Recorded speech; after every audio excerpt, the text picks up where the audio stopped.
আর আপনি আমার এখন ভয় দেখাচ্ছেন মামলা ও ছাতা তো আমি গুলিয়ে খেয়ে ফেলবো। এটা আমাদের বুক বড় করা লাগবে ভাই। নির্বাচনের আগে যে কথাগুলো মৌলানা হোসেন একটা টাচ দিয়েছিল, এত বেশি শত্রুতা বাংলাদেশে কোন এমপির বিরুদ্ধে কেউ করে নাই। আমার একেবারে সেই 11 সাল থেকে শুরু করে কাটসাট ভিডিও গুলো এনে 64 জেলায় ওরা 64টা মামলা পর্যন্ত দিয়েছিল কে দিয়ে? আমি একটা উদাহরণ দিতে গিয়ে 8 জনের নাম বলেছিলাম, তার ভেতরে আরাফাত রহমান, ওনার নামটাও ছিল। ওনার নামের শেষে যে দুটো শব্দ আছে, ওই শব্দটাকে আমি বলেছিলাম এটা যদি কয়কার না দিয়ে কেউ কয়বস্তু দেয় তাহলে পাল্টিয়ে যায় নামটা। এরকম আরো 8টা নাম বলেছিলাম, সেগুলো বলে নাই। এই 15 সেকেন্ডের ভিডিও ছেড়ে 64 জেলায় 64টা মামলা দিয়েছে। ওরা মনে করেছিল মামলা দিলে মনে হয় এ বসে যাবে। আরে ভাই, আমি তো আয়না ঘরে থাকা মানুষ, আমার কাছে শ্বশুর বাড়ি মনে হয়। আয়না ঘরে থেকে আমি ফাঁসির কন্ডেম সেলের ভেতরে ছিলাম 3 বছর, খেয়ে না খেয়ে আমি ঝুলেছিলাম প্রায় 11 ঘন্টা, মাথা নিচের দিকে পা উপরের দিকে দিয়ে। মাওলানা আব্দুল হাই সাইফুল্লাহ ভাই, আমার বড় ভাই, আমি চাই আমাদের বুক যেন এরকম বড় হয় নবীদের মতো। প্রতিটি নবীর বুক ছিল বড়, তার মানে বুকের ভেতরে সাহস ছিল, আর পেট ছিল একেবারে ছোট। আজ বাংলার আলেম ওলামা গুলো যদি আমরা বুক বড় করতে পারতাম, বুকের সাহস নিতে পারতাম, আমার মনে হয় রামবান আর জেনারেল মানুষগুলো আলেমদের খবর আরো বেশি করছে। এ দোষ শুধু আমাদের নিজেদেরই। আমি বুক বড় বলতে কিন্তু শুধুমাত্র একেবারে ডোনাল্ড ট্রাম্পের মতো এভাবে বুক বড় বোঝাইনি, এর ভেতরে সাহস লাগবে, ঈমান লাগবে। হযরত লোকমান বলেন, আমি নবীদের কাছে 4000 নবীর কাছে এইটা পেয়েছিলাম, 4 নম্বরে পেয়েছি প্রত্যেকটা নবীর কাছ থেকে যে কথা বলতে হলে হিসাব করে বলা লাগবে।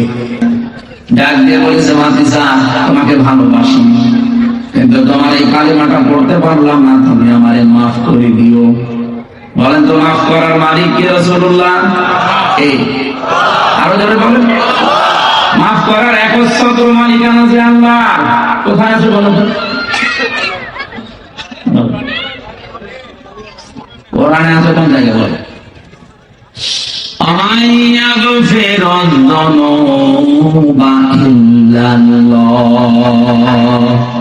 সূরা আলে ইমরানের ভেতরকার মাঝে আছে রব্বুল আলামিন জানিয়েছেন মাফ করতে পারে গুনাহ শুধুমাত্র আল্লাহ ছাড়া, মাফ করার ক্ষমতা কারো নেই। যদি আপনি হক করে আঘাত নষ্ট করেন, এটা আবার আল্লাহর নাম, এটা বান্দার। আপনি কোন বৈধ কাজ করা লাগবে, এই জায়গায় যদি ঘুষ নিয়ে থাকেন, আপনি বান্দার হক নষ্ট করেছেন।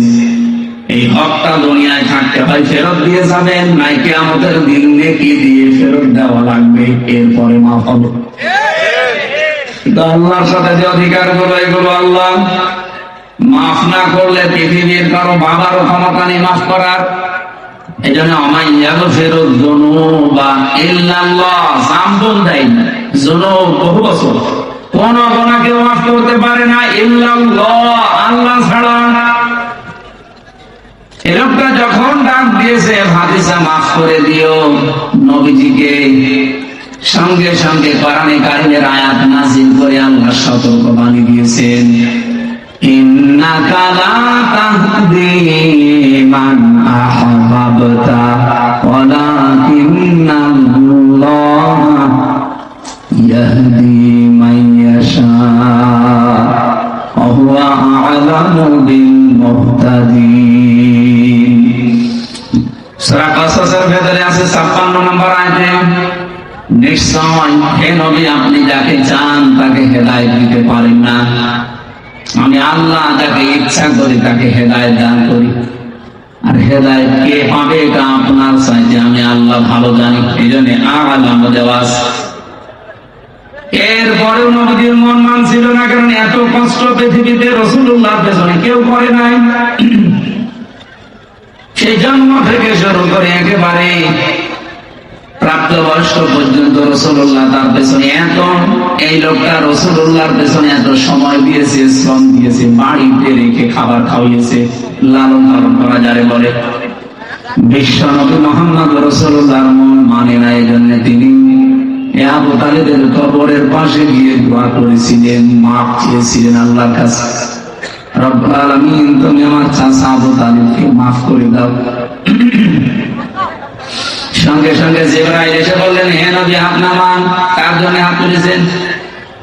মা কানা লিন-নাবিয়্যি ওয়াল্লাযীনা আমানু আন ইস্তাগফিরু লিল-মুশরিকিন ইলা আখির আয়াত। সূরা তাওবার 113 নম্বর আয়াতের প্রথম অংশে আছে, কোন নবীর জন্য, কোন ঈমানদারের জন্য জায়েজ না, শোভনীয় না, উচিত না যে কোন মুশরিক মারা গেলে তার জন্য ক্ষমা চাবে। ওয়ালাউ কানু উলি কুরবা, যদি ওইটা নিজের নিকট আত্মীয় হয়। বাংলার মুসলমানের এটা রেকর্ড হচ্ছে। আপনি কার দোয়া আল্লাহ ফেরত দিচ্ছে টের পাচ্ছেন? জীবনে যেই নবী হাত তুলেছে আল্লাহ ফেরত দিয়েছে এমন রেকর্ড নেই। শুধু একটা জায়গায় বিশ্ব নবী হাত তুলেছে, আল্লাহ ফেরত দিয়েছে, আমি তার পুরা জীবনী থেকে একটা জায়গায় পেয়েছি। মনের ভেতরে যার কামনা আসলে কবুল হয়ে যেত। মনের ভেতরে কামনা আসলে যার কবুল হয়ে যেত, সেই নবী হাত তুলে বসে আছে, আল্লাহ হাত ফেরত দিচ্ছে যে চাচা মুশরিক এই কারণে। অথচ বাংলাদেশে আমরা দেখি অনেক মুশরিক একেবারে টাটকা মরে যায়, আর আমরা দোয়া করে জান্নাতে দিয়ে আসি, মনে হয় যে আমরা কন্ট্রাক্টারই নিয়েছি। জান্নাত আমাদের বাবা নাকি? আমাদের বাবা। এই ধোকার ভেতরে আছেন আপনারা, আর আমরাও ধোকা দিচ্ছি। নবীজির মতো মানুষ যদি দোয়া করি, দোয়া আল্লাহ ফেরত দেয় যে কবুল হবে না। চাচা মুশরিক, আপনার আত্মীয়তা দেখি হয়েছে, কোন চিন্তায় আছেন আপনি নিজেকে প্রশ্ন করেন। এত ভালোবাসা মহব্বত দেখিয়ে লোকটা মাপ পায়নি, শুধুমাত্র তার জীবনে অনুসরণ ছিল না রাসূলুল্লাহ।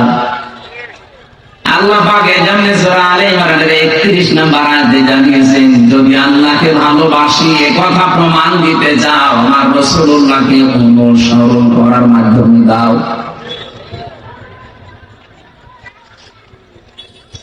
ইউহিব্বুকুমুল্লাহ, এক নম্বরে আমি আল্লাহ নিজে তোমাদেরকে তাহলে ভালোবাসা আরম্ভ করছি এবং করব, করেছি না। ইউহিব্বু এটাও মজারে, কেউ যদি রাসূলুল্লাহকে অনুসরণ আরম্ভ করে, আমার আল্লাহ তাকে ভালোবাসা শুরু করবে। ভালো করে এই শব্দটা বোঝেন। কোরআনের কোন শব্দ যদি কেউ বোঝার জন্য চেষ্টা করেন, 500 রাকাত নফল নামাজের সওয়াব হবে। গতানুগতিক ভাবে বহু কথাই আয়াতের আমরা শুনেছি সারা জীবন। হে নবী আপনি বলুন, যদি আল্লাহকে কেউ ভালোবাসতে চায়, সে যেন রাসূলুল্লাহকে ভালোবাসে। এই কথাটা এই জায়গায় নেই, তাহলে আল্লাহ হাত গুণ দিতেন। আল্লাহ দিয়েছেন তা বলুন, ওই যে শব্দটা সূরা জুমারের 18 নম্বর আয়াতে আছে, ওই শব্দ এখানে আছে। ওর যা মাত্রা, এইটা একই মাত্রা। কেউ যদি বলে আল্লাহ তোমাকে ভালোবাসি, আল্লাহ বলেন এই কথা প্রমাণ দিতে হলে আমার রাসূলুল্লাহকে ভালোবাসা লাগবে। ঠিক আছে না? ঠিক না? ঠিক আমি এর আগে একটা মিনিট নষ্ট করলাম। আমি বললাম যে হাফ পন যদি বলতেন তাহলে ভালো বেশি শেষ করে দিলাম। যেমন বেশি ছিল ভালো আবু তালেব, এমনকি আবু লাহাব রাসূলুল্লাহকে ভালোবেসেছিল জন্মে। আমি দেখেছেন তার জন্মে খুশি হয়ে নিজের বাড়ির কাজের মহিলাকে আজাদ করে দিয়েছে। এরকম তো আপনারা করতে পারবেন না, আমরাও পারি না। এত বড় স্যাক্রিফাইস করেছে সে লোকটা, কিন্তু সে ভালোবাসা পর্যন্ত শেষ করে দিয়েছে। রাসূলুল্লাহ যখন অনুসরণের কথা জানিয়েছে, তখন সে পাথর মেরেছে। কথা বলে না? আমি এখান থেকে একটা শিক্ষা পেয়েছি, বিশ্ব নবীর দিকেও কিন্তু এই হাত দিয়ে এভাবে পাথর তুলে নিক্ষেপ করেছিল আর বলেছিল তাব্বালাকা আলিহাদা জামাতানা, মুহাম্মদ তুমি ধ্বংস হয়ে যাও, আমাদেরকে এই কথা বলার জন্য একত্রিত করেছো। আমি যতগুলো তাফসীরে জীবনে মিলিয়েছি, আমার ছোট্ট ব্রেনের ভেতরে এটা অলরেডি ধরা দিয়েছে। বাংলাদেশ সম্পর্কে আমি এই কথাটা এভাবে বলতে চাই। আবু লাহাব শুধু একটা পাথর নিক্ষেপ করেছিল রাসূলুল্লাহর দিকে, কয় হাত দিয়ে? বলে বলে ও কিন্তু এক হাত দিয়ে পাথর নিক্ষেপ করেছে, দুই হাত ব্যবহার করে নাই। কিন্তু আল্লাহ কোরআনে কারিমে জবাব দেওয়ার সময় এক হাতের কথা দেয়নি, দিয়েছেন তাব্বাত ইয়াদা আবি লাহাবি ওয়া তাব। আল্লাহ ইয়াদা নিয়েছিল শব্দ, নুনটা পড়ে গেছে, ইয়াদও না দিয়ে আল্লাহ ইয়াদা টান দিলেন কেন? আমার প্রশ্ন, দুনিয়াতে যে যতটুকু অপরাধ করে তার অতটুকু শাস্তি দিলেই এটা ন্যায় বিচার হয়ে যায়। আল্লাহ তাআলা এখানে এক হাত ব্যবহার না করে দুই হাতের কথা জানিয়েছেন। এতটুকু আল্লাহ শেষ করে দেননি, তাব্বা দিয়েছেন, ওর দুই হাত ধ্বংস হবে, এমন কোন নিজের ধ্বংস হয়ে যাক। আল্লাহ বরদোয়া দিতে দিতে এমন পর্যায়ে গেছেন, মা আগনা আনহু মালুহু ওয়া মা কাসাব। ও জীবনে যা অর্জন করেছিল ওর কোন সম্পদ কাজে আসে নাই, এমনকি ওর লাশটা শেষ পর্যন্ত পচে নষ্ট হয়ে গেছে, মাটিও কেউ দিতে পারে না। শেষে ঠেলা দিয়ে গর্তের ভেতরে ফেলে পাথর দিয়ে চাপা দিয়েছে তার আত্মীয় স্বজনেরা। আপনি ভাবেন তো কোন পর্যায়ে তাকে পৌঁছিয়েছেন। রাসূলুল্লাহর সাথে বেয়াদবি করে আর কি, সায়াসলা নারন যাতা লাহাব। এখানে আল্লাহ সিন দিয়ে আরম্ভ করলেন।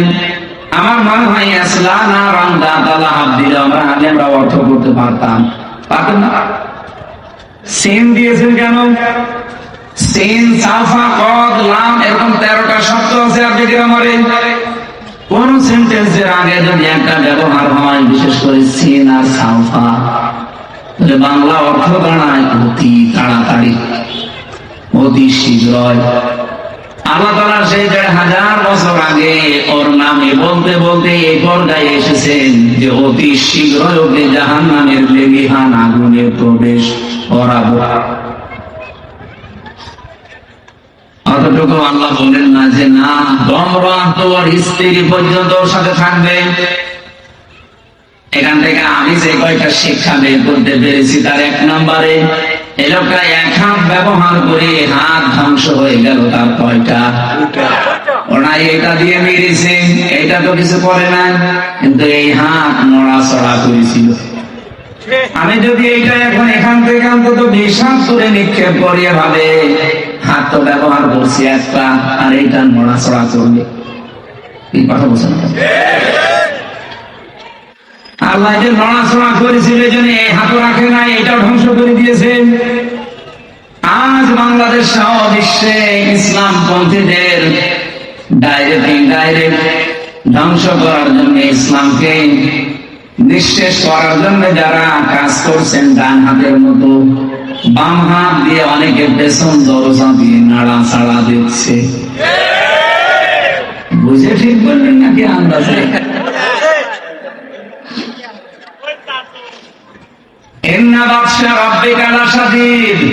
এমনিতেই আল্লাহ কিছু বলে না, কিন্তু যদি ধরে ওরে আর ছাড়ে না। আর এই কথাগুলো আরবিতে না বললো, বাংলায় সংসদে বলবো যে যারা আজকে ডাইরেক্ট ইনডাইরেক্ট ডান হাতের ভূমিকা পালন করছেন ইসলামের বিরুদ্ধে, আর অনেকে আছে বোবা শয়তান, নীরবে শুধু নাড়াচাড়া দিচ্ছে। গজব আসলে কিন্তু আপনিও বাঁচবেন না। বলেন তো, যে 2 জন চাচার নাম বললাম, আবু লাহাব, আবু তালেব। আবু তালেব এত ভালোবেসেছে রাসূলুল্লাহকে, তার পুরা জীবন আমি পড়ে দেখেছি। এই লোকটা নিজের সন্তান হযরত আলীকে বিছানায় রাখতো না, ভাইয়ের ছেলে এতিম মুহাম্মদ রাসূলুল্লাহকে নিজের কাছে নিয়ে ঘুমাতো। আবু তালেব জীবনে এমন কোন জায়গা নেই শরীরের ভেতরে যেখানে রাসূলুল্লাহকে তুলে নাই। কোন সময় মাথায় নিয়েছে, কোন সময় চমা দিয়েছে, কোন সময় বুকে নিয়েছে, পিঠে নিয়েছে, কোনদিন পায়ের কাছে রাখে নাই। পায়ের কাছে রাখলে অসম্মান হবে, পায়ে লাগতে লেগে যেতে পারে, এই জন্য পায়ের কাছে রাখে নাই। বুখারী শরীফের হাদিস, এই লোকটাকে কিয়ামতের দিন আল্লাহ জাহান্নামের দুইটা জুতা পরিয়ে দেবে। এ কারণে তার মাথার মগজ পর্যন্ত টকবক করে ফুটতে থাকবে, কিন্তু পুরা শরীরের কোন জায়গায় জাহান্নামের আগুন লাগবে না। একটাই কারণ, পুরা শরীরে রাসূলুল্লাহর শরীর কাজ পেয়েছে, কিন্তু পায়ের সাথে কোনদিন রাসূলুল্লাহর শরীর লাগে নাই। রব্বুল আলামিন এর জন্য পাটা জাহান্নামের ফিতা লাগিয়ে দেবে, পুরা শরীরটা কিছু হবে না। এর ভালোবাসা কোন পর্যায়ে ছিল আপনি বলেন? এত ভালোবাসা, এত মহব্বত দেখিয়েছে রাসূলুল্লাহকে, কিন্তু নবীজি যেদিন ইন্তেকালের সময় বললেন, ইয়া আম্মি আবি তালিব লা ইলাহা ইল্লাল্লাহ হাজ্জুল লাকা ইনদাল্লাহি ইয়াউমাল কিয়ামাহ, রাহুল বুখারী। চাচা, জোরে বলা লাগবে না, শুধু আমার কানের কাছে মুখটা নিয়ে আস্তে করে বলেন, লা ইলাহা ইল্লাল্লাহ মুহাম্মাদুর রাসূলুল্লাহ বলা লাগবে না আপনার।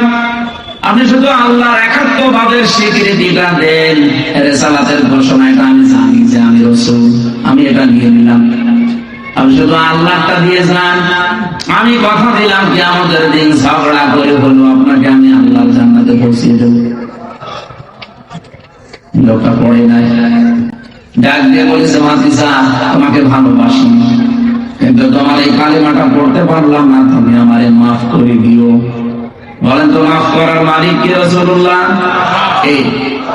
আরো জোরে বলেন, মাফ করার একচ্ছত্র মালিকানা যে আল্লাহ।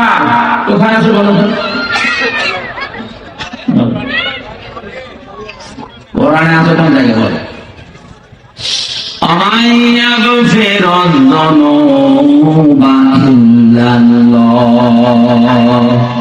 সূরা আলে ইমরানের ভেতরটা মাঝে আছে, রব্বুল আলামিন জানিয়েছেন মাফ করতে পারে গুনাহ শুধুমাত্র আল্লাহ ছাড়া, মাফ করার ক্ষমতা কারো নেই। হ্যাঁ, যদি আপনি হক করে ইবাদত নষ্ট করেন, এটা আবার আল্লাহর নাম, এটা বান্দার।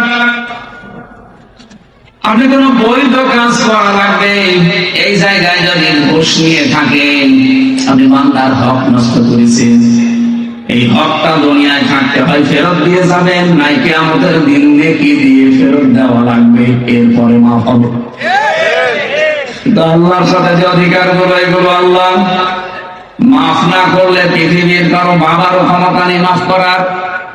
এই জন্য ফেরত যুনুবা ইল্লাল্লাহ, সামদুন দেয় যুনুব বহু বছর, কোন গুনাহ কেউ মাফ করতে পারে না ইল্লাল্লাহ, আল্লাহ ছাড়া। এরকমটা যখন ডাক দিয়েছে, ভাতিজা মাফ করে দিও, নবীজিকে সঙ্গে সঙ্গে কোরআনে কারিমের আয়াত নাযিল করে আল্লাহ সতর্ক বাণী দিয়েছেন, ইন্নাকা লা তাহদি মান আহবাবতা ওয়ালাকিন্নাল্লাহ ইয়াহদি মান ইয়াশা ওয়া হুয়া আ'লামু বিল মুহতাদিন। সূরা কাসাসের ভেতরে আছে 56 নম্বর আয়াতে, নিশ্চয় হে নবী আপনি যাকে চান তাকে হেদায়েত দিতে পারেন না, আমি আল্লাহ যাকে ইচ্ছা করি তাকে হেদায়েত দান করি। আর হেদায়েত কে পাবে এটা আপনার চাইতে আমি আল্লাহ ভালো জানি, এই জন্য আ'লামু দেওয়া আছে। এরপরেও নবীর মন মানছিল না, কারণ এত কষ্ট পৃথিবীতে রাসূলুল্লাহর পেছনে কেউ করে নাই। সেই জন্ম থেকে শুরু করে একেবারে প্রাপ্তবয়স্ক পর্যন্ত রাসূলুল্লাহ তার পেছনে এত, এই লোকটা রাসূলুল্লাহর পেছনে এত সময় দিয়েছে, শ্রম দিয়েছে, বাড়িতে রেখে খাবার খাওয়িয়েছে, লালন পালন করা যারে বলে। বিশ্বনবী মুহাম্মদ রাসূলুল্লাহর মন মানে না, এই জন্য তিনি আবু তালেবের কবরের পাশে গিয়ে দোয়া করেছিলেন, মাফ চেয়েছিলেন আল্লাহর কাছে, রব্বুল আলামিন তুমি আমার চাচা আবু তালেবকে মাফ করে দাও। সঙ্গে সঙ্গে জিবরাইল এসে বললেন, হে নবী হাত নামান। কার জন্য হাত তুলেছেন? মা কানা লিন-নাবিয়্যি ওয়াল্লাযীনা আমানু আন ইস্তাগফিরু লিল-মুশরিকিন ইলা আখির আয়াত। সূরা তাওবার 113 নম্বর আয়াতের প্রথম অংশে আছে, কোন নবীর জন্য, কোন ইমানদারের জন্য জায়েজ না, শোভনীয় না, উচিত না যে কোন মুশরিক মারা গেলে তার জন্য ক্ষমা চাবে। ওয়ালাউ কানু উলি কুরবা, যদি ওইটা নিজের নিকট আত্মীয় হয়। বাংলার মুসলমানের এটা রেকর্ড হচ্ছে। আপনি কার দোয়া আল্লাহ ফেরত দিচ্ছে টের পাচ্ছেন? জীবনে যেই নবী হাত তুলেছে আল্লাহ ফেরত দিয়েছে এমন রেকর্ড নেই। শুধু একটা জায়গায় বিশ্ব নবী হাত তুলেছে আল্লাহ ফেরত দিয়েছে, আমি তার পুরা জীবনী থেকে একটা জায়গায় পেয়েছি। মনের ভেতরে যার কামনা আসলে কবুল হয়ে যেত। মনের ভেতরে কামনা আসলে যার কবুল হয়ে যেত, সেই নবী হাত তুলে বসে আছে, আল্লাহ হাত ফেরত দিচ্ছে যে চাচা মুশরিক এই কারণে। অথচ বাংলাদেশে আমরা দেখি অনেক মুশরিক একেবারে টাটকা মরে যায়, আর আমরা দোয়া করে জান্নাতে দিয়ে আসি। মনে হয় যে আমরা কন্ট্রাক্টর নিয়েছি। জান্নাত আমাদের বাবা নাকি? আমাদের বাবা। এই ধোকার ভেতরে আছেন আপনারা, আর আমরাও ধোকা দিচ্ছি। নবীজির মতো মানুষ যদি দোয়া করি, দোয়া আল্লাহ ফেরত দেয় যে কবুল হবে না। চাচা মুশরিক, আপনার আত্মীয়তা দেখি হয়েছে। কোন চিন্তায় আছেন আপনি? নিজেকে প্রশ্ন করেন। এত ভালোবাসা মহব্বত দেখিয়ে লোকটা মাপ পায়নি, শুধুমাত্র তার জীবনে অনুসরণ ছিল না রাসূলুল্লাহ। আল্লাহ পাক এজন্য সূরা আলে ইমরানের 31 নম্বর আয়াতে জানিয়েছেন, যদি আল্লাহকে ভালোবাসি এই কথা প্রমাণ দিতে যাও, আমার রাসূলুল্লাহকে অনুসরণ করার মাধ্যমে দাও।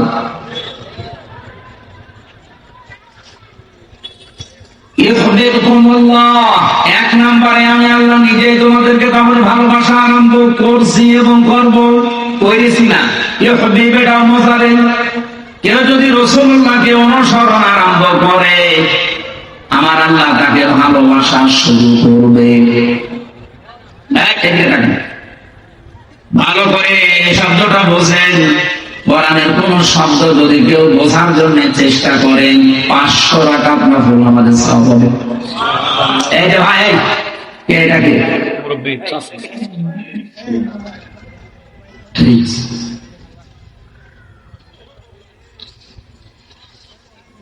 আল্লাহ পাক বলেন, আমি যদি কাউকে ভালোবাসা আরম্ভ করি, কয়েকটা পুরস্কার তাকে দেন।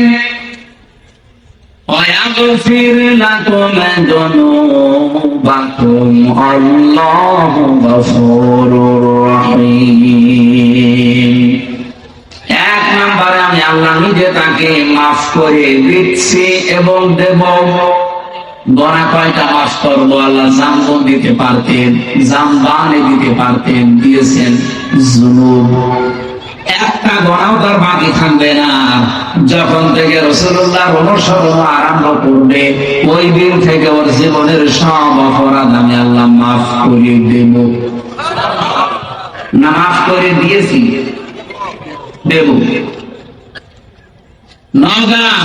বগুড়াবাসী এবার বলেন তো, কেউ যদি রাসূলুল্লাহকে অনুসরণ আরম্ভ না করে, আল্লাহ তাকে মাফ করবে, ভালোবাসা আরম্ভ করবে। বলেন বলেন। এই আয়াতের ব্যাখ্যা পড়ে আমি যতটুকু বুঝলাম, এই পৃথিবীতে কেউ যদি রাসূলুল্লাহর অনুসরণ আরম্ভ না করে, ও যদি আকাশ দিয়ে উড়িয়েও যায়, আল্লাহ ওকে এখনো ভালোবাসা আরম্ভ করেনি।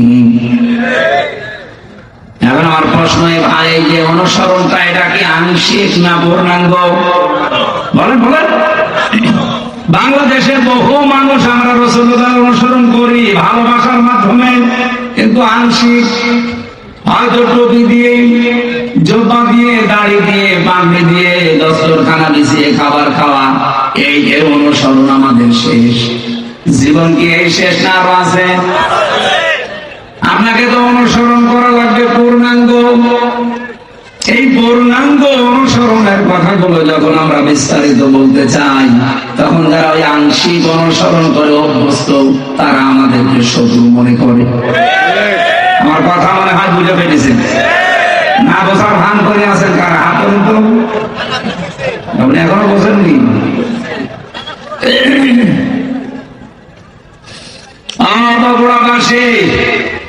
এখান থেকে আজকে সিদ্ধান্ত নিয়ে যাবেন, জীবনের কয়দিন আছি আমি রাসূলুল্লাহর অনুসরণ আর আংশিক করতে চাই না। যত ঝড় ঝাপটা আসুক না কেন, অনুসরণ আমি করতে চাই পূর্ণাঙ্গ। কথা বলে না কেন? আর রাসূলুল্লাহকে অনুসরণ করতে হলে কোরআনে কারীমকে ইত্তেবা, অনুসরণ যেটা, ফায়াত্তাবিউনা আহসানা, এর ভেতরে যে উত্তম কথাগুলো আছে সেগুলো অনুসরণের মাধ্যমে প্রমাণ দেওয়া লাগবে। আল্লাহ পাক এই কথা বলে শেষ করেননি, আয়াতটা শেষ করলেন উলাইকাল্লাযীনা হাদাহুমুল্লাহ, এই মানুষগুলোকে আমি আল্লাহ হেদায়েত দিচ্ছি এবং দেব। এখানে ফাইল বা কর্তা সরাসরি আল্লাহ নিজে। রব্বুল আলামিন বলেন আমি নিজে তাদেরকে হেদায়েত দেব।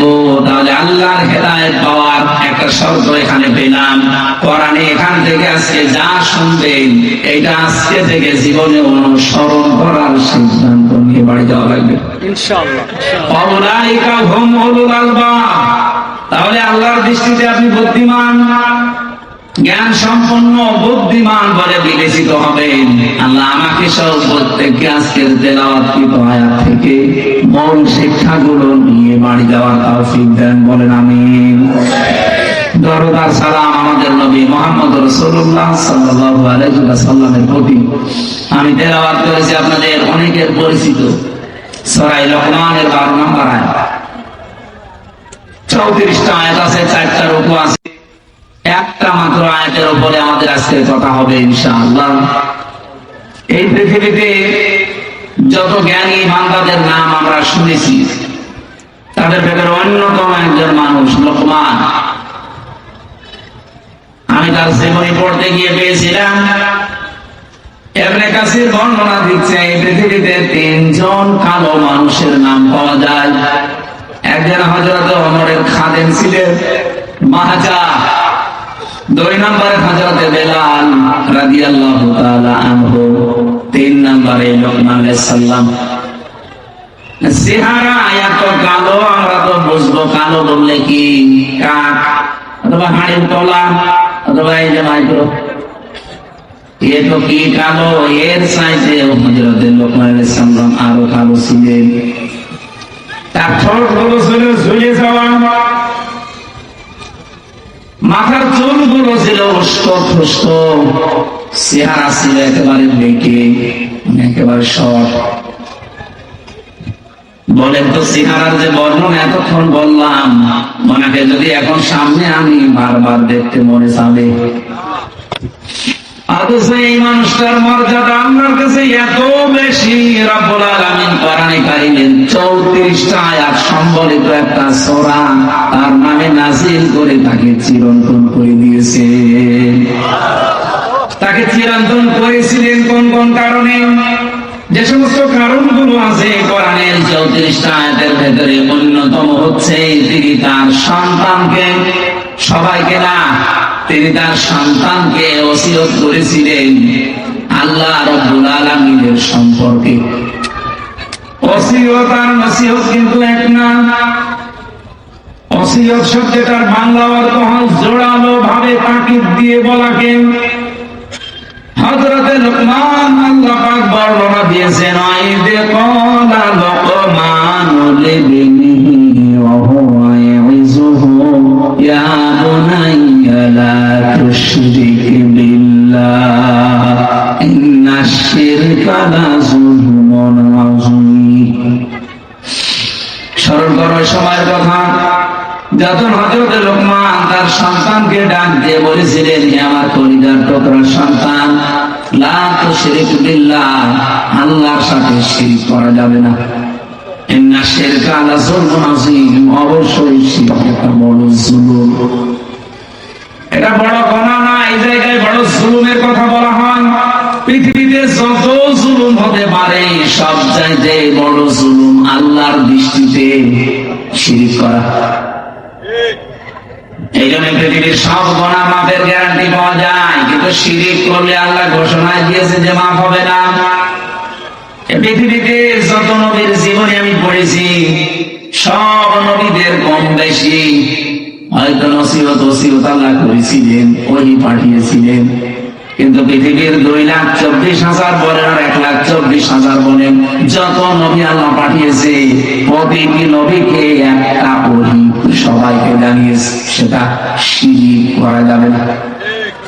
وَلَقَدْ أُوحِيَ إِلَيْكَ وَإِلَى الَّذِينَ مِنْ قَبْلِكَ لَئِنْ أَشْرَكْتَ بِاللَّهِ إِلَى آخِرِ آيَةٍ لَئِنْ أَشْرَكْتَ لَيَحْبَطَنَّ عَمَلُكَ وَلَتَكُونَنَّ مِنَ الْخَاسِرِينَ।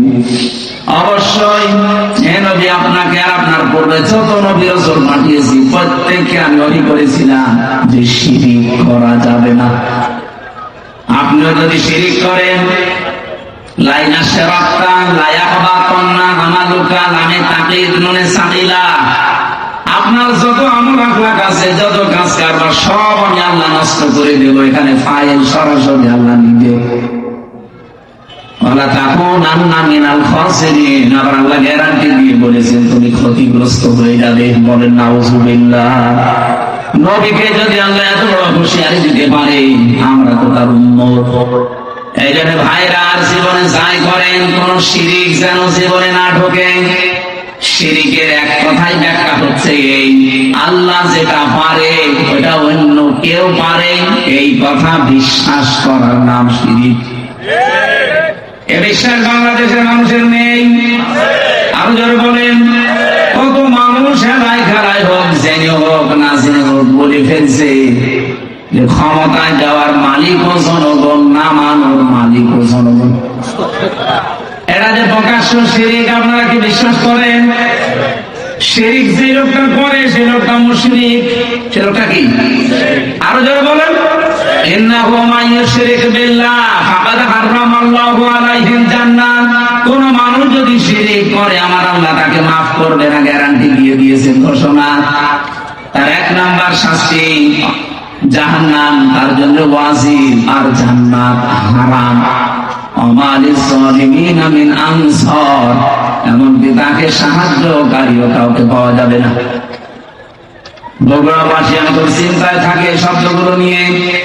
বহু মানুষের জীবনে নামাজ, রোজা, হজ, যাকাত, পর্দা এগুলো আমরা পাচ্ছি, কিন্তু শিরক রন্ধ্রে রন্ধ্রে ঢুকে আমাদের সব আমলগুলো অলরেডি নষ্ট করে ফেলছে।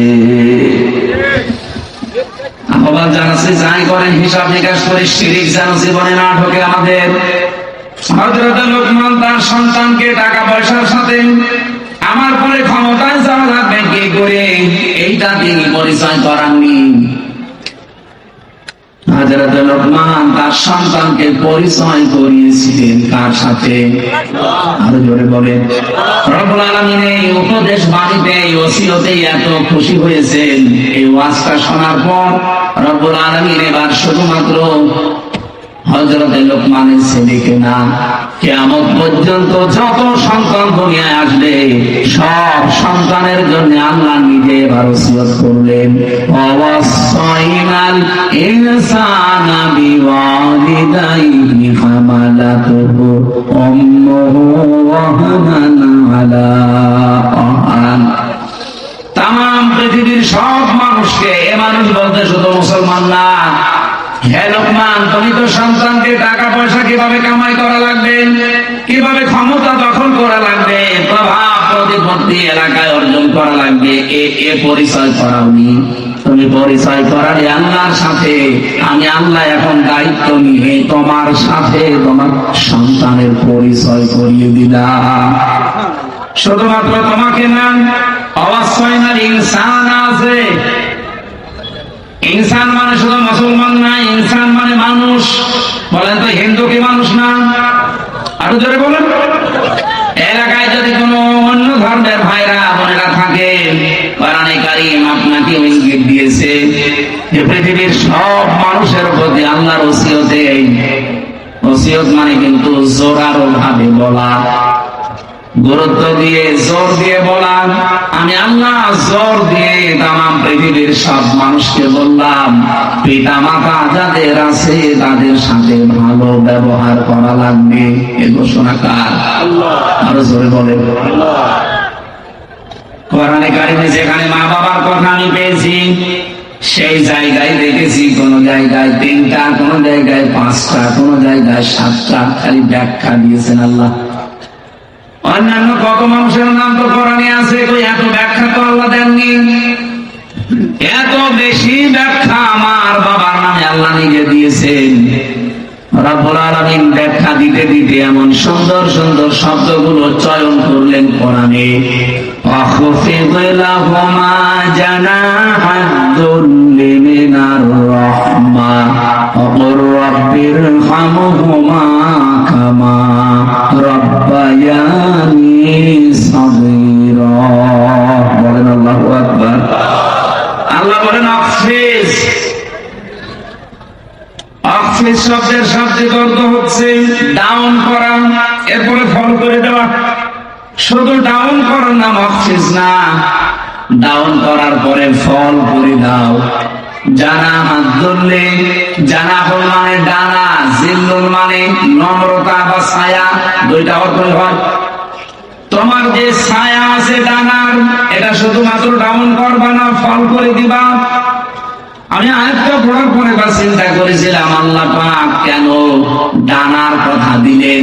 কোন মানুষের তো দুনিয়ায় ডানা হয় না, ডানা হয় পাখি। কার? আমাদের কি ডানা আছে? না, আমাদের আছে হাত। আল্লাহ তুমি আদম দিতে পারতেন, আদম না দিয়ে, আবুদা না দিয়ে আল্লাহ জানাহুল দিয়েছেন। এত ধার করে নিয়ে এসেছেন পাখির কাছ থেকে। পাখির কাছ থেকে ডানা ধার করে আল্লাহ আমাদেরকে লাগিয়ে উদাহরণ দিলেন কেন? ডানা তো পৃথিবীতে আরো অন্যান্য জিনিসের আছে, হেলিকপ্টারের ডানা আছে, এরোপ্লেনের ডানা আছে, না নেই? সেই ডানা আল্লাহ তো এমনি নিয়েছেন পাখির কাছ থেকে। আপনি হেলিকপ্টার, এরোপ্লেনের যে ডানা, এটা শুধুমাত্র ডাউন হয়, ফল হয় না। ফল হলে উঠবে না। এমনকি এর ভেতরে মোলায়েম কিছু নেই, সব শক্ত মজবুত। আর পাখির যে ডানা, এর ভেতরে পর আছে, পালক, এত সফট, এত কোমল, এত নরম। একটার সাথে একটা যখন লেগে যায়,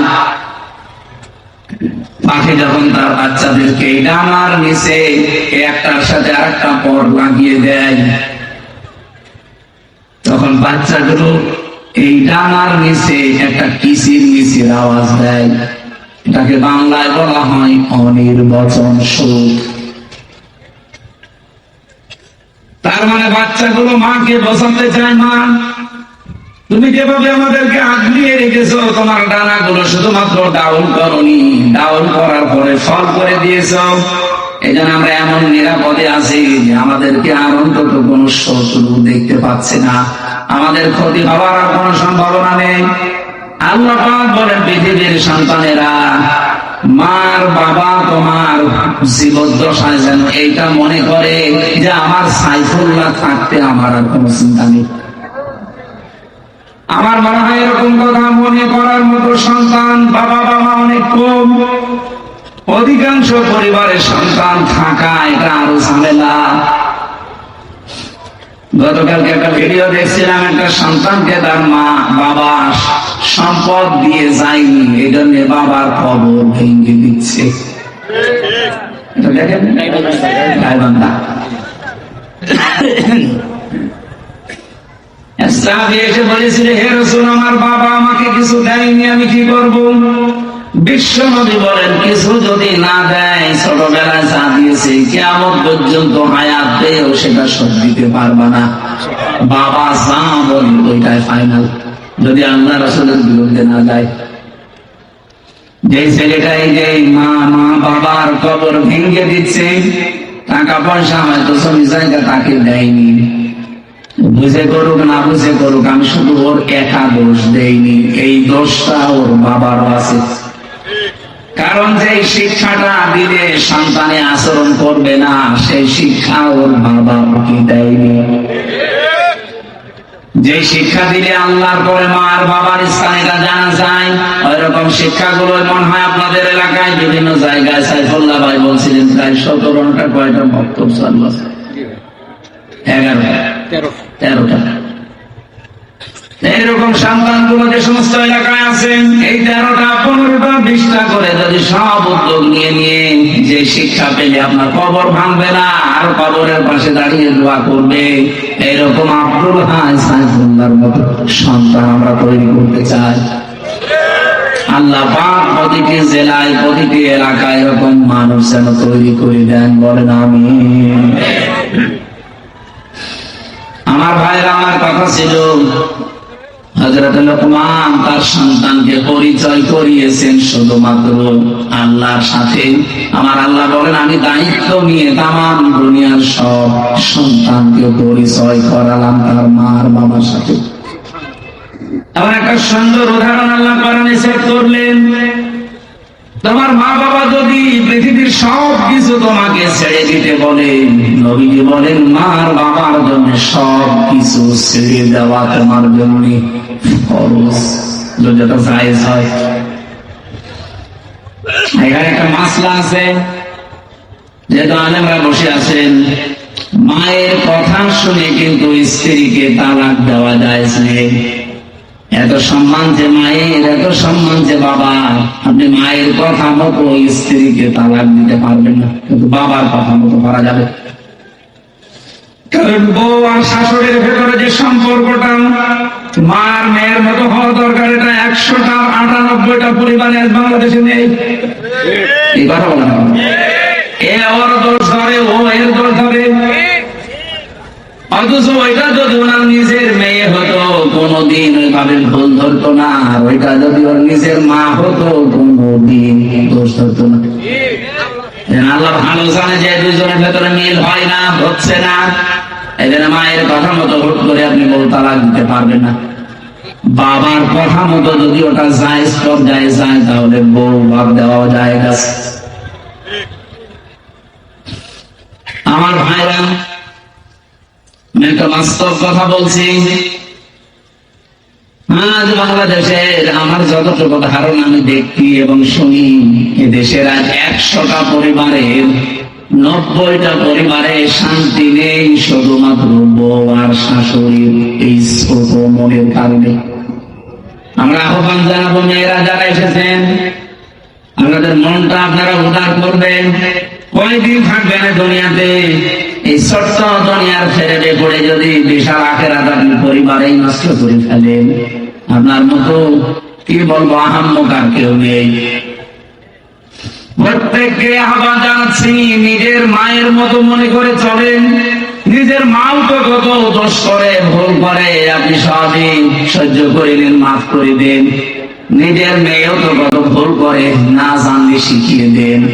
শাশুড়ি গুলো যদি এই পর্যায়ে তৈরি হয়, আর পুত্রবধূ গুলো যদি মেয়ের মতো তৈরি হয়, বাংলাদেশের পরিবারের স্বামীদের হাড়ের রোগ হবে না। বিয়ে করেনি তো হাসতেছে, বিয়ে করলে বিয়ে যারা করেন না, ওরা এই ঔষধ এখন পায়নি। আমি তো যতটুকু দেখছি, হাজারো পরিবার আজ আমরা পুরুষ মানুষ যারা হাড়ের রোগী, এই বউ আর শাশুড়ির এই ছোট মনের কারণে। এলাকায় মনে হয় এরকম মহিলা নেই? সম্মানিত মা বোনেরা, শুধু নামাজ পড়া, রোজা রাখার, কালো বোরকা পরা ইবাদত না, শাশুড়ির সাথে মায়ের মতো আচরণ করা ইবাদত। পুত্রবধূর সাথে নিজের মেয়ের মতো আচরণ করা এটা ইবাদত। আপনি কিন্তু জালেম হয়ে মরবেন। এই শাশুড়ি যারা কিছু হলেই শুধু ছেলের কানে কানে তুলে দেয়, এটা টান লাগায়, এর কারণে ছেলেটা তার বউকে দেখতে পারে না, পরিবারে অশান্তি হয়, মেয়েটা অশান্তিতে থাকে। এই শাশুড়ি এরকম মন যাদের আছে, এরকম আচরণ যারা করে, আপনি কিন্তু জালেম হয়ে মরবেন। এরকম শাশুড়ি কার বাড়িতে আছে একটু হাত তোলেন দেখি। এই এলাকায় একটু ভালো মানুষ দেখালাম, অনেক ভালো।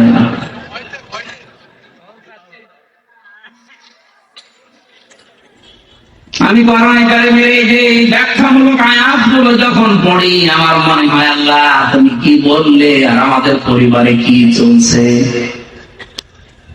মায়ের কষ্টের কথাগুলো আল্লাহ আয়াতের পরবর্তীতে তুলে ধরেছেন। হামালাতুহু উম্মুহু ওয়াহানান আলা ওয়াহদিন ওয়া ফিসালুহু ফি আমাইনি আনিশকুর লি ওয়া লিওয়ালিদাইকা ইলাইয়াল মাসীর। আল্লাহ বলেন এত কষ্ট করে মা তোমাকে পেটে বহন করে। আমি এই হামালাতুহু উম্মুহু ওয়াহানানের ব্যাখ্যা পড়েছি। একটা মা পৃথিবীর জমিনে একটা সন্তানকে ডেলিভারি দেওয়ার সময় 57 ইউনিট কষ্ট সহ্য করে। বিজ্ঞানী আয়াতের ব্যাখ্যা করতে গিয়ে জানিয়েছে এই পৃথিবীর যত শক্তিশালী মানুষ হোক, এমনকি যদি ডোনাল্ড ট্রাম্প হয়, ও সর্বোচ্চ 45 ইউনিট কষ্ট সহ্য করতে পারবে। 45 ইউনিটের বেশি কষ্ট দিলে ডোনাল্ড ট্রাম্প মরে যাবে। কিন্তু একটা মা আপনাকে আমাকে পৃথিবীর এই মুখ দেখাতে গিয়ে ডেলিভারির সময় 57 ইউনিট কষ্ট সহ্য অলরেডি করেছে। এই কষ্ট সহ্য করার সময় সে সিদ্ধান্ত নিয়ে ফেলেছিল যে এই পৃথিবীটা যদি আমির হামজা, এ গোলাম রব্বানী, এ আকরাম এ সুন্দরভাবে খালাস হয়ে যায়, তাহলে জীবনে আর স্বামীর কাছে যাব না। কিন্তু আমির হামজা যখন দুনিয়ায় আসে, আকরাম যখন দুনিয়ায় এসে যায়, আকরামের হামজার চেহারা দেখার পরে এই যে কষ্টটা 10 মাস 10 দিনের ডেলিভারির, আল্লাহ বলেন সব আমার মুছে ফিরে দেয়। আমরা যারা সন্তান আছি, আমাদেরকে যেহেতু পরিচয় আল্লাহ করিয়ে দিচ্ছেন মা আর বাবার সাথে, এই পৃথিবীতে আমরা জানি আল্লাহ পাক বাদে কারো আইন মানা জায়েজ। وقضى ربك ألا تعبدوا إلا إياه وبالوالدين إحسانا। আল্লাহর আইন মানা কি? সবাই বলে। আর মা বাবার আইন মানা না ফরজ। মা বাবার আইন মানা ফরজ না। وبالوالدين إحسانا, মা বাবার সেবা করা ফরজ। আর যার মা বাবা তার সেবা করা ফরজ। কথা বোঝা গেছে? যার মা বাবা, সে নারী হোক আর পুরুষ হোক, তার সেবা করা ফরজ। অন্য কেউ যদি না করে তার গুনাহ হবে না। হ্যাঁ, সে যদি দায়িত্ব পালন করে তাহলে তার সওয়াব হবে। অনেক শ্বশুর আছে, শাশুড়ি আছে, আন্দাজে মন খারাপ করে, ইসলামী মাইন্ডের পরিবার থেকে বৌমা নিয়ে আসলাম, আমার খেদমত করে না। আরে বৌমা আপনার খেদমত করবে কোথায় পেয়েছেন আপনি? আপনার খেদমত যদি করা দায়িত্ব হয়ে থাকে, ফরজ হয়ে থাকে, এটা আপনার সন্তানের। ঠিক বললে তো হচ্ছে না, কারণ বহু সন্তান আমরা চাই। আমি আছি, রব্বানি আছে, আব্দুল হাই আছে, হাজারো সন্তান আমরা চাই আমার মা বাবার যে সম্মান, আমরা তো জানি তাদের সেবা করা, তাদের খেদমত করা। কিন্তু অধিকাংশ পরিবারে আমরা পারি না আমাদের বউর কারণে। কি কথা বলে না? এটা তো রেকর্ড হচ্ছে, আমার ম্যাডাম শুনবে, শুনুক, আমার কোনো ভয় নেই। এখন আমরা এমপি দেবো ভাই। আমি চাই তারাও যেন অন্তত এটা মেনে নিতে পারে। আমরা অধিকাংশ মানুষ আজ হার্টের রোগী হয়ে যাচ্ছি, হার্ট অ্যাটাক করে মানুষ মরতেছে। মির্জা আব্বাস এখন আছে, কি হবে আল্লাহ জানে, মরে যেন না যায়। অন্তত জীবনের একটা আশা যে মাননীয় স্পিকার একথা বললো। এখন তো সিঙ্গাপুরে যে অবস্থা, যদি মরে যায় ওখানে তো আবার সে পাটোয়ারি ছেলে আসতে পারে।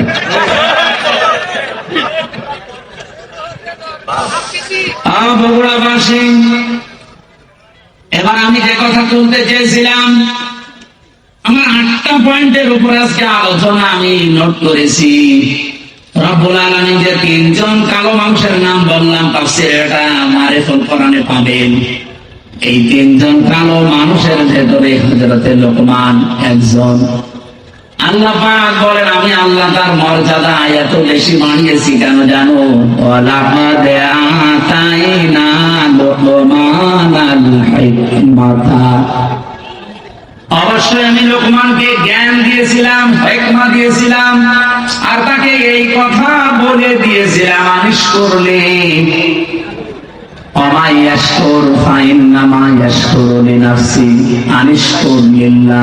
যে আমি আল্লাহর শুকরিয়া আদায় করো, কৃতজ্ঞ হও। যে ব্যক্তি আল্লাহর শুকরিয়া আদায় করে সে যেন নিজের জন্যই করে। অমান কাফারা ফাইন্নাল্লাহা গনিয়্যুন হামিদ। কোন মানুষ যদি পৃথিবীতে আল্লাহর শুকরিয়া আদায় না করে, কুফরি করে, অকৃতজ্ঞ হয়ে যায়, সে যেন মনে রাখে আমার আল্লাহ মুকাফেকিহীন, প্রশংসিত। এটা আমার তেলাওয়াত কিতাবের বাংলা অর্থ ছিল। এবার আমি যে আয়াত থেকে যা পেয়েছি এগুলো ডেলিভারি দিতে চাই, নাকি চলে যাবে? না, থাকবে তো ইনশাআল্লাহ। হযরত লোকমান বলেন, ইন্নী খাদামতু, অবশ্যই আমি খেদমত করেছি।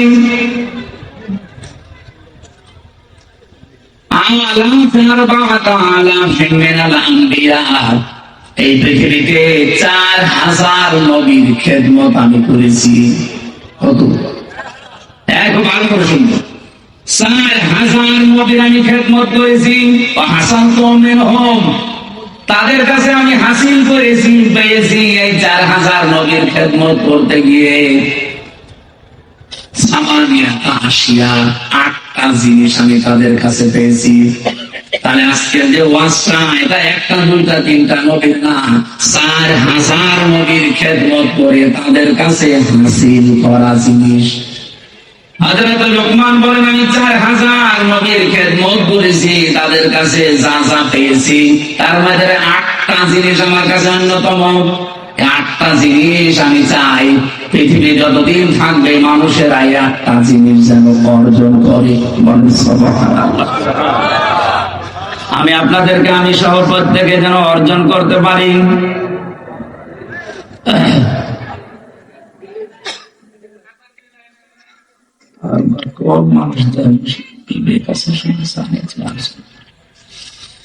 এক নম্বরে 8টা শিক্ষার ভেতরে আমি পেয়েছি নবীদের কাছ থেকে যে নামাজের ভেতরে মন তৈরি করা লাগবে।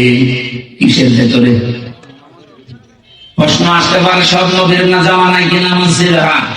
হযরত আদম আলাইহিস সালাম থেকে শুরু করে মুহাম্মদ রাসূলুল্লাহ পর্যন্ত যত নবী আল্লাহ দুনিয়াতে পাঠিয়েছেন, প্রত্যেক নবীকে আল্লাহ পাক কম বেশি সেজদার হুকুম দিয়েছিলেন। তাদের হয়তো এভাবে 5 ওয়াক্ত ছিল না, কিন্তু সেজদা দেওয়ার নিয়ম ছিল, কারণ সেজদা ছাড়া কেউ আল্লাহর নিকটবর্তী হতে পারে না। অসজুদ ওয়াকতারিব, সেজদা দাও, আল্লাহর নিকটবর্তী হয়ে যাও। আদম আলাইহিস সালাম তাওবা করার মাধ্যমে উনি যে ফজরের 2 রাকাত নামাজ স্বামী আর স্ত্রী মিলে আরাফাতের ময়দানে পড়েছিলেন, আমরা তাফসীরের কিতাব থেকে হাদিস থেকে যেটা পেয়েছি, রব্বুল আলামিন আদমের প্রতি 350 বছর পরে এত খুশি হয়েছিলেন এই 2 রাকাত নামাজের সেজদায়। কিয়ামত পর্যন্ত উম্মতে মুহাম্মদী যারা আসবে তাদেরকে আল্লাহ এই 2 রাকাত নামাজ ফরজ করে দিয়েছেন। ওই দিন হযরত আদম আলাইহিস সালাম যে দোয়া করেছিলেন, এই দোয়াটা আল্লাহর কাছে এত বেশি পছন্দনীয়, এত বেশি ভালো লেগেছে, আল্লাহ ডাক দিয়ে বলেছিলেন, আদম, কিয়ামত পর্যন্ত তোমার সন্তানাদি যারা আসবে তারা যদি কোনো ভুল করে অপরাধ করে এই দোয়াটা পড়ে, আমি আল্লাহ তোমার মতো সন্তানদেরকেও মাফ করে দেব। আদমের সন্তান আমরা যারা জবান খুলে পড়েন, রব্বানা যালামনা আনফুসানা ওয়া ইল্লাম তাগফির লানা ওয়া তারহামনা লানাকুনান্না মিনাল খাসিরিন। ফজরের নামাজের যে 2 রাকাত, এটা আদম আলাইহিস সালাম থেকে পাওয়া। জোহরের নামাজের যে 4 রাকাত, হযরত ইব্রাহিম আলাইহিস সালাম থেকে পাওয়া। আসরের নামাজের যে 4 রাকাত, হযরত হুসাইন আলাইহিস সালাম থেকে পাওয়া। মাগরিবের নামাজ যে 3 রাকাত, হযরত আইয়ুব আলাইহিস সালাম থেকে পাওয়া। এশার নামাজ যে 4 রাকাত, এটা হযরত আয়েশার কারণে স্পেশাল ভাবে আল্লাহ মুহাম্মদ রাসূলুল্লাহকে দিয়েছেন। রব্বুল আলামিন বলেন হযরতে লোকমান তাকে আমরা জ্ঞান দিয়েছিলাম, হিকমা দান করেছিলাম। এই জ্ঞান পাওয়ার পরে তার প্রথম কাজ হয়েছে সে শুকরিয়া আদায় করেছে আল্লাহর। তাহলে এখান থেকে কয়েকটা শিক্ষা পাওয়া যায়। জ্ঞান যারা পাবে, জ্ঞান তো আল্লাহর দৃষ্টিতে তারা যারা আল্লাহর কাছে নত হবে, নম্র হবে, শুকরিয়া আদায় করবে আল্লাহর নিয়ামত গুলোর। আমাদের আচরণটা পুরা উল্টা। একটা ভিডিও দেখছিলাম আজকে আসার সময়, নৌকা নিয়ে পার হয়ে যাচ্ছে দুইজন শিক্ষিত মানুষ। মাঝিকে নৌকা যখন একেবারে নদীর মাঝে অনেক সুন্দর সুন্দর কথা শোনাচ্ছে, মাঝি তুমি আমাদের বাবা, তুমি আমাদের দাদা, বাবা দাদা খালু যা বলা সব বলছে, শুধুমাত্র নদীটা আস্তে আস্তে পার করো। এ কথাগুলো শুনতে শুনতে বেশ নদীটা পার করে যে ডাঙ্গায় তুলে দিয়েছে। ডাঙ্গায় নামার পরে এমন গালিগালাজ আরম্ভ করেছে। আমার এই উদাহরণটা ভিডিওতে দেখার পরে মনে হচ্ছিল বাংলাদেশে আজ অনেকেই এই আচরণ করছে। 18 মাসে যাদের আচরণ ছিল একরকম, দেখেন 18 মাস পরে নির্বাচিত হয়ে তাদের আচরণ ঠিক ওই দুই ভদ্রলোকের মতো হয়ে গেছে। এতদিন যাদেরকে বাপ বলতো, দাদা বলতো, খালু বলতো, এখন তাদেরকে শালা বলছে। এমনকি বৈধ জিনিস পর্যন্ত তারা মানতে চাচ্ছে না। তার মানে ক্ষমতায় না থাকলে মানুষ যতটুকু নম্র হয়, ভদ্র হয়, কৃতজ্ঞতা আদায় করে, ক্ষমতা পেয়ে অনেক মানুষ অহংকারী হয়ে যায়। হযরত লোকমান এইটা হননি। অনেক জ্ঞান পাওয়ার পর একটা নিয়ামত, এই পৃথিবীর শ্রেষ্ঠ নিয়ামতের ভেতরে, এটা পাওয়ার পরে তিনি শুকরিয়া আদায় করেছিলেন, কৃতজ্ঞতা আদায় করেছিলেন, কৃতজ্ঞ হয়েছিলেন আল্লাহর কাছে। রব্বুল আলামিন বলেন ওয়ালাকাদ আতাইনা দাউদা ওয়া সুলাইমানা ইলমা। অবশ্যই আমি দাউদ আর সুলাইমানকে জ্ঞান দিয়েছিলাম। فقال الحمد لله الذي فضلنا على كثير من عباده المؤمنين। তারা দুইজনে এই জ্ঞান পেয়ে কি করেছিল জানো? فقال الحمد لله الذي فضلنا। তারা দুইজনে শুকরিয়া আদায় করেছে ওই আল্লাহ। ওনারা বলছে ওই আল্লাহর শুকরিয়া আদায় করছি আমরা, যিনি আমাদেরকে জ্ঞান দিয়েছেন, আমাদের মর্যাদা দিয়েছেন।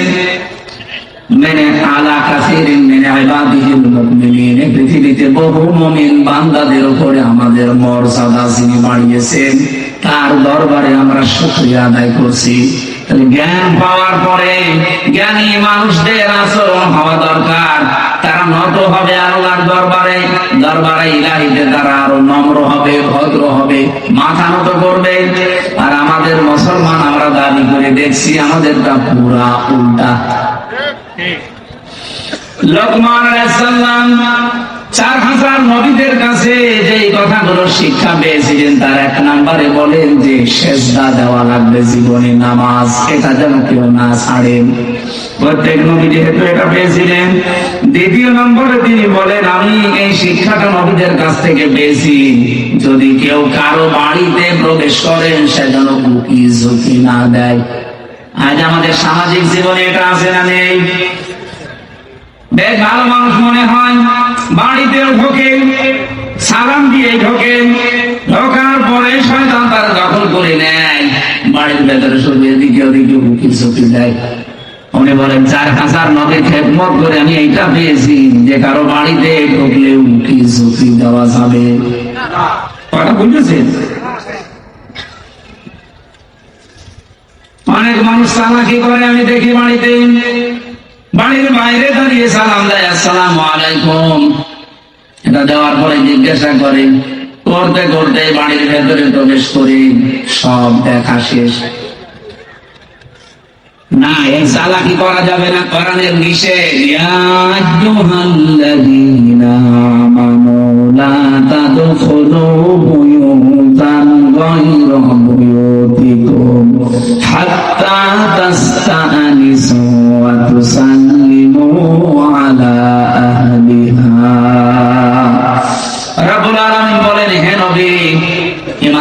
আল্লাহকে বলেন নিজের ঘর হোক আর অন্যের ঘর হোক, সালাম দেওয়া অনুমতি ছাড়া কারো বাড়িতে যাওয়া, এটা আমাদের আর সামাজিক জীবনে আছে? বলেন বলেন, এটা আল্লাহ যেন আমাদের মেনে চলার তৌফিক দেন, বলেন আমিন। এটা অনেকেই হেরাই খেলায় নষ্ট করে, আমলটা করতে চায় না। না, এটা অনেক গুরুত্বপূর্ণ বিষয়, কোরআনে আল্লাহ দেখে দিয়েছেন। বহু মানুষ এই ছোট্ট আমলটার ভেতরে, পরে আমি কিছু আয়াতের ব্যাখ্যা পড়ে তাফসীরে দেখেছি, আজ যারা নিজেদের স্ত্রীকে প্রথম 1 বছর 1.5 বছর 2 বছর ভালো লাগে, কিন্তু এরপরেই দেখি সংসার আর দেখে না, নিজের বউর চাইতে অন্যের বউ দেখলেই কেমন যেন ভালো লাগে। এরকম মানুষ দেখেন? আপনি আছেন এরকম? এই রব দেশে আছে না নেই বলেন তো? প্রথম কিন্তু ভালোই লাগে। কালকে একটা বিচার এসেছিল আমার কাছে, প্রায় রাত 10:30 পর্যন্ত এটার বিচার আমি করেছি। একজন মাওলানা, আমি নাম নিলাম না, উনি